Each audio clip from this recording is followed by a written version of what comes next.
आज मैं एक ऐसा हॉरर मूवी एक्सप्लेन करने जा रहा हूँ जो काफ़ी डरावना मूवी है। मूवी का नाम है इट फॉलोस।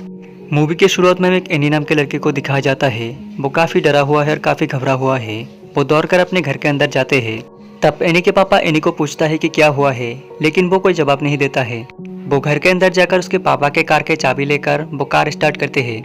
एनी उसके पापा के कार लेकर कहीं जाने लगता है। वो पीछे मुड़ के यहाँ पर देखता है कि कोई उसे फॉलो तो नहीं कर रहा है, लेकिन यहाँ पर कोई नहीं था।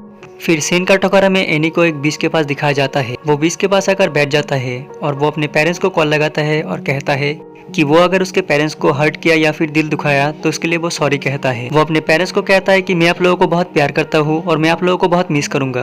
फिर सीन का टकोरा में अगले दिन सुबह दिखाया जाता है कि एनी को किसी ने बहुत बेरहमी से मार दिया है। फिर यहाँ पर हमें एक जी नाम की लड़की को दिखाया जाता है। वो स्विमिंग पूल पर नहा रही है। जी अपने घर पर अपने दोस्त पॉल और यारा के साथ है। फिर जी को दिखाया जाता है वो कहीं जाने के लिए तैयार हो रहा है। दरअसल वो अपने बॉयफ्रेंड के साथ डेट पर जाने के लिए तैयार हो रहा है। जी और उसके बॉयफ्रेंड योग दोनों मूवी देखने के लिए आया है।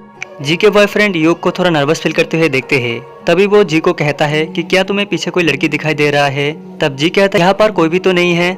योग तभी जी को लेकर बाहर आते हैं। वो बहुत परेशान हुआ था। तभी जी उसके बॉयफ्रेंड को कहता है कि तुम इतना परेशान क्यों हो, लेकिन वो कोई जवाब नहीं देता है। फिर अगले दिन रात को दिखाया जाता है जी और उसके बॉयफ्रेंड युग दोनों फिर डेट पर आया है।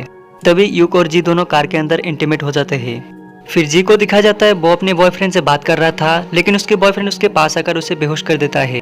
जी जब ये आँख खोलता है तभी यहाँ पर देखता है कि उसे चेयर के साथ युग ने बांध कर रखा है। युग उसके सामने ही खड़े हुए थे। तब युग को कहता है कि तुमने मुझे ऐसा करके बांध कर क्यों रखा है।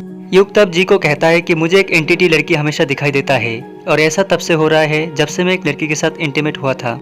अब वो एंटिटी तुम्हें दिखाई देगा क्योंकि मैं तुम्हारे साथ इंटीमेट हुआ था। अब जी को सच में वो एंटिटी दिखाई देता है जो काफी डरावना था। युग तब जी को कहता है कि अगर तुम भी इससे छुटकारा पाना चाहते हो तो इसके लिए तुम्हें किसी लड़के के साथ इंटीमेट होना पड़ेगा। फिर सीन का टकोरा में दिखाया जाता है जी के सब दोस्त एक साथ बैठकर बात कर रहा था।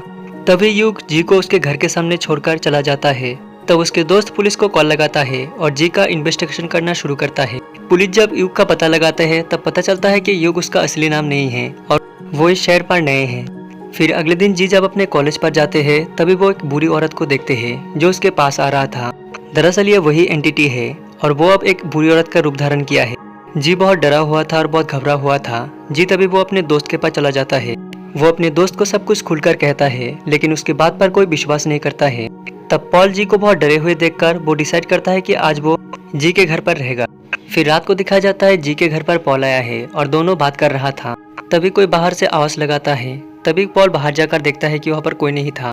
जी जब भी बाहर जाकर देखने लगते हैं तभी वहाँ पर एक लड़की को देखते हैं जो काफी डरावना था। जी बहुत डर जाता है और वो दूसरे कमरे पर आकर छुप जाता है। तभी जी के पास उसके दोस्त पॉल और उसकी सिस्टर भी आ जाते हैं, लेकिन इस बार वो एंटिटी एक लंबे आदमी का रूप धारण करके आ जाते हैं। जी ये सब देखकर बहुत घबरा जाता है और वो सीधा एक पार्क के पास आकर बैठ जाता है। तभी जी का सिस्टर और उसके दोस्त भी आ जाते हैं। तभी यहाँ पर दिखाया जाता है इन लोगों के पास एक लड़का आ रहा था और जी को लगता है कि ये शायद वही एंटिटी होगा जो अभी एक लड़का का रूप धारण करके आ रहा है।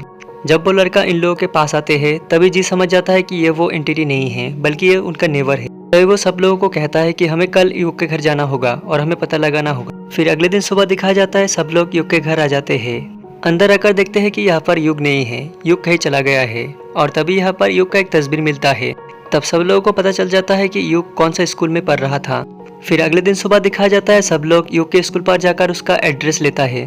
तभी जी के सभी दोस्त मिलकर युग के घर जाते हैं। युग तभी जी और उसके दोस्त को कहता है कि कुछ दिन पहले मैं एक पॉप पर गया था, वहाँ पर एक लड़की मिली थी, उसके साथ मैं इंटीमेट हुआ था और तभी से मुझे वो एंटिटी दिखाई देने लगी।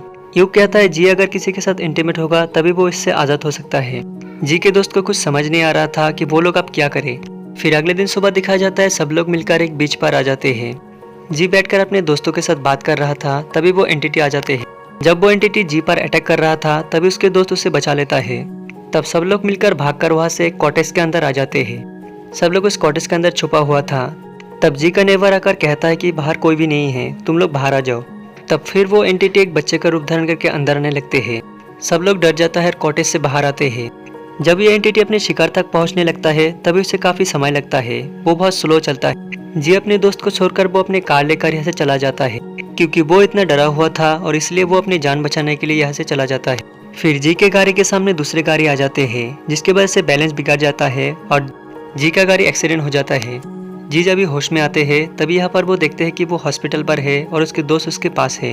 जी का नेवर डिसाइड करता है कि जी के साथ वो इंटीमेट होगा ताकि वो एंटिटी उसका पीछा छोड़ दे और वो उसके साथ इंटीमेट हो जाते हैं।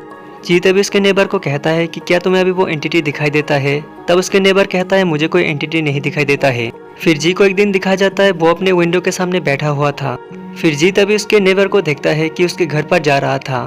तभी वो समझ जाता है कि वो उसके नेबर नहीं है बल्कि वो एक एंटिटी है। फिर उसके नेबर को दिखा जाता है कि वो खिड़की के कांच तोड़कर उसके अंदर चला जाता है। जी तभी उसके नेबर को बचाने के लिए उसके घर आते हैं और वो सीधे खिड़की से अंदर चला जाता है। जी तभी अंदर आकर देखते हैं कि वो एंटिटी अब उसके नेबर के मॉम का रूप धारण किया है। वो एंटिटी अब उसके नेबर का दरवाजा लॉक कर रहा है। जी तभी उसके नेबर को कहता है कि ये दरवाजा तुम मत खोलना, लेकिन जी के नेबर दरवाजा खोल देता है और वो एंटिटी उसे मार देता है। जी अब समझ जाता है कि उसके नेबर का भी मौत हो चुका है और वो एंटिटी अब उसका पीछा करेगा। वो अपना कार लेकर एक बीच के पास आकर कार के ऊपर ही सो जाता है। फिर अगले दिन सुबह वो आइलैंड के बीच एक बोट लेकर 3 लड़के को देखता है। वो डिसाइड करता है कि इन लोगों के साथ वो इंटीमेट होगा, लेकिन वो समझ जाता है कि ये सब करना ठीक नहीं होगा। जी तभी घर आ जाते हैं। तभी पॉल को सब कुछ पता चलता है और इसलिए वो कहता है उस एंटिटी से मैं तुम्हें मुक्ति करना चाहता हूँ। वो कहता है कि तुम्हारे वो शराब मैं अपने ऊपर लूंगा। जी तब मना करता है क्योंकि वो नहीं चाहता है कि उसकी वजह से उसके दोस्त के साथ कुछ बुरा हो जाए। फिर यहाँ पर हम चारों दोस्त को कहीं जाते हुए देखते हैं। वो चारों दोस्त मिलकर एक स्विमिंग पूल पर आते हैं। इस स्विमिंग पूल के चारों तरफ इलेक्ट्रिक डिवाइस लगाते हैं। जी तभी स्विमिंग पूल के अंदर आते हैं और यहाँ पर आने के बाद वो एंटिटी को देखते हैं और इस बार वो एंटिटी एक आदमी का रूप धारण किया है।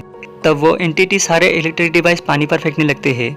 तभी पॉल उस एंटिटी के ऊपर गोली चलाते हैं। उसका दोस्त उस एंटिटी के ऊपर कपड़ा फेंकता है, तभी उसे शूट कर देता है। तब जी को उसके दोस्त किसी तरह से स्विमिंग पूल से बचा लेता है। तब जी जब पानी की तरफ आगे बढ़ते हैं तभी वहाँ पर देखते हैं कि पानी का रंग लाल हो चुका है। पॉल तभी जी को बचाने के लिए वो इंटीमेट हो जाता है, लेकिन पॉल को वो एंटिटी कहीं नहीं दिखाई देता है। पॉल और जी दोनों एक दूसरे को बहुत प्यार करता है और ये मूवी यहीं से हैप्पी एंडिंग होता है। सो दोस्तों मूवी कैसा लगा तो कमेंट करके जरूर बताना, और अगर मूवी अच्छा लगा तो प्लीज़ लाइक शेयर और सब्सक्राइब जरूर करना, क्योंकि एक मूवी एक्सप्लेन करने के लिए काफ़ी मेहनत करना पड़ता है।